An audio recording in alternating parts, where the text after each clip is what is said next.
Ladies and gentlemen, in Zimbabwe, commissions of inquiry are like the New Year's resolutions. They start with the noise, die with the silence, and end up gathering dust in a presidential drawer somewhere next to the Montanhle report and a few unfulfilled promises. 3 months have passed since President Mnangagwa received the Commission of Inquiry report into Harare City Council. But like a bad WhatsApp status, the man has left it on scene. Retired Judge Mafios Chedda's team spent a whole year investigating how the city turned from sunshine to sewer capital, only for the findings to be buried deeper than potholes in Mavuku. Meanwhile, Harare continues to rot in bureaucratic peace. Water taps cough dust. Refuse trucks are mythical creatures, and corruption is upgraded from backdoor deals to drive-through transactions. The Harare Residents Trust says corruption is grown unhinged. You know it's serious when NGOs start using psychiatric terms to describe the city. Officials and councillors, they say, are looting at turbo speed, not even pretending to hide the rot anymore. Harare quarry, city parking, Rufaro marketing, the holy trinity of municipal robbery are now open-air banks for the politically connected. And as the president sits on the report, the city keeps sinking, not in rainwater but in moral decay. Residents are asking, why is the government silent? But let's be honest, silence is the official language of corruption in Zimbabwe. Meanwhile, Mayor Jacob Mafume, who is apparently being protected by Mnangagwa, has graduated with honors in the art of survival. Once the face of opposition resistance, he is now the poster boy of collaboration. Some call it working with the government, others call it selling your soul for a seat at the gravy train. He is now proudly part of what Harareans mockingly called the Chigananda Network, a hybrid creature bred between City Hall opportunism and ZANUPF patronage. Mafume insists he is doing it for service delivery, but Harare residents say all he is delivering are contracts to his new political cousins. The prepaid water meter deal with Helcro Electrical and Hangzhou Liaison sounds more like a prepaid loyalty scheme than a municipal project. And just to prove his transformation is complete, the mayor now talks like a motivational speaker for corruption. Water tastes good to ZANUPF or opposition alike. True, but only one side gets to shower every day. And speaking of hospitals, Salim Gabe Central has entered the private sector unofficially. An investigation has exposed doctors and nurses running a cozy little side hustle with Apex Medical Laboratories through a WhatsApp group called Sali Interface. There, referrals are traded like forex on the black market. Patients are told the hospital machines are broken and that if you want accurate results, they must go to Apex. The same way some prophets tell you God only listens if you tithe through EcoCash. Nurses are reportedly earning facilitation fees and newcomers are welcomed with a lunch allowance.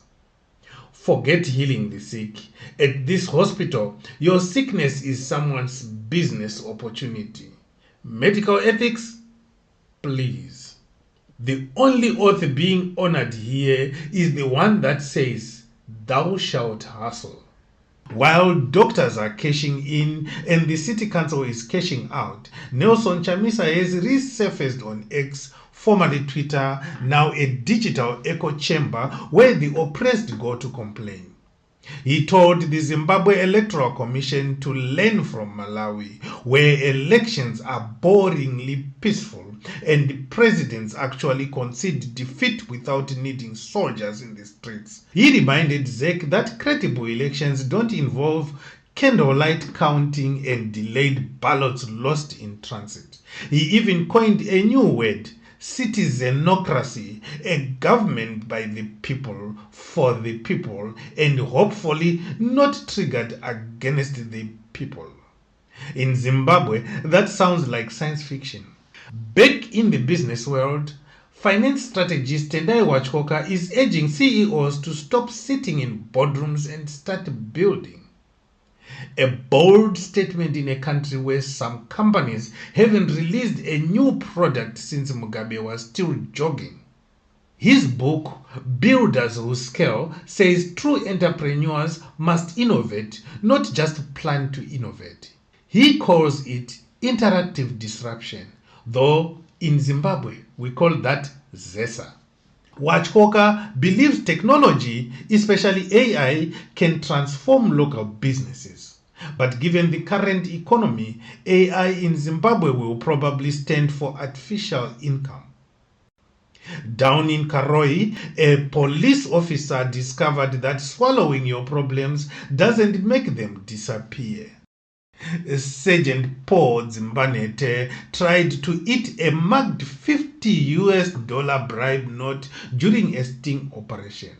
The internal investigations team watched as he gulped justice, literally, in a desperate bid to erase evidence. It didn't work. He's now serving 30 months in prison where he can digest that lesson properly.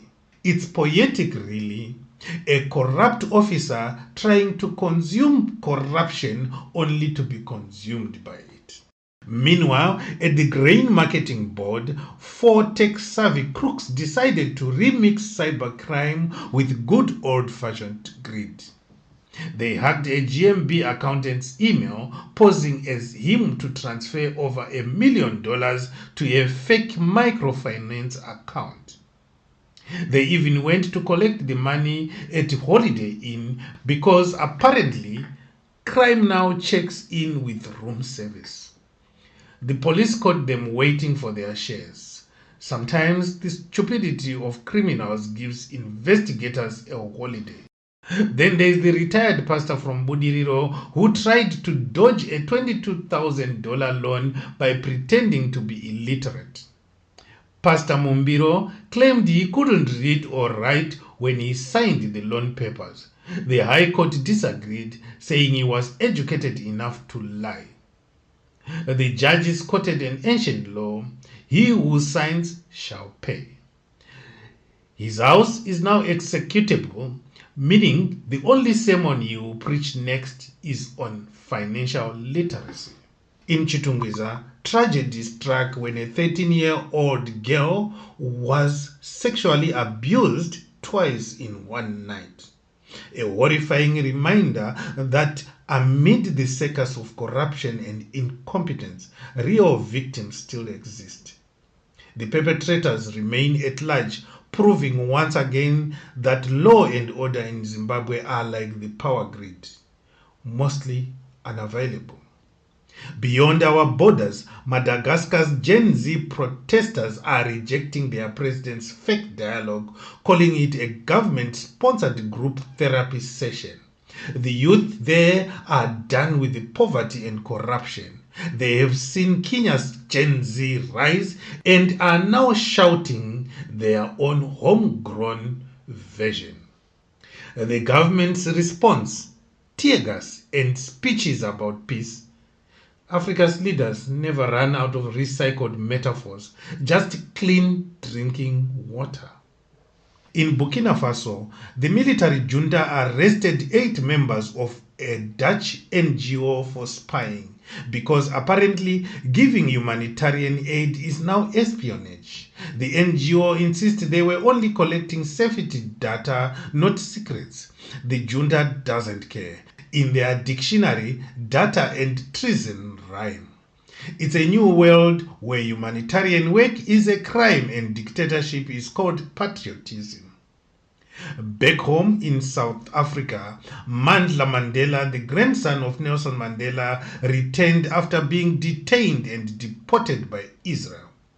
He says he was handcuffed, paraded, and deported, but insist that it's nothing compared to what Palestinians face. Israel called his Gaza mission a publicity stunt, proving once again that empathy and geopolitics are incompatible. Meanwhile, in Moscow, Russia's foreign ministry now admits peace talks with Ukraine have collapsed. Trump, who once promised to end the war in 24 hours, is now disappointed in Putin, the political equivalent of saying, "It's not you, it's me." The war rages on, civilians keep dying, and both sides accuse the other of war crimes. Peace is officially on extended vacation.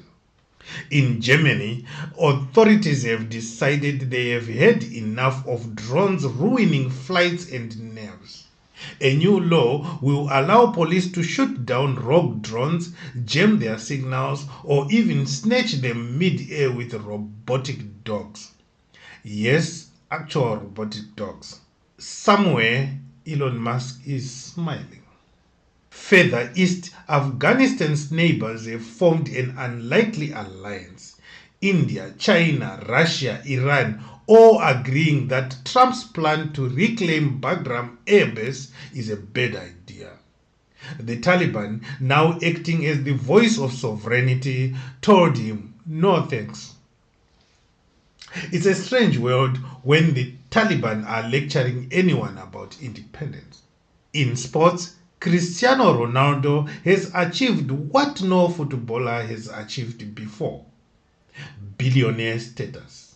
With $1.4 billion in the bank, CR7 has officially scored more in his wallet than most clubs score in a season. Messi is second, proving even in retirement, rivalry is eternal. And in entertainment, UEFA is flirting with Netflix, Disney, and Amazon to stream future Champions League matches. Translation: soon you will pay 3 subscriptions just to watch your team lose on different platforms. So as the world turns and Zimbabwe bends, one truth remains: corruption here doesn't die. It reincarnates with a new uniform, a new title, and a new excuse. From the city council to hospitals, from police to preachers, the hustle never ends. And this is Zimwaves TV, where we turn outrage into art, comedy into commentary, and silence into sound. Subscribe, share, and stay tuned, because in Zimbabwe, tomorrow's news is probably already being stolen today.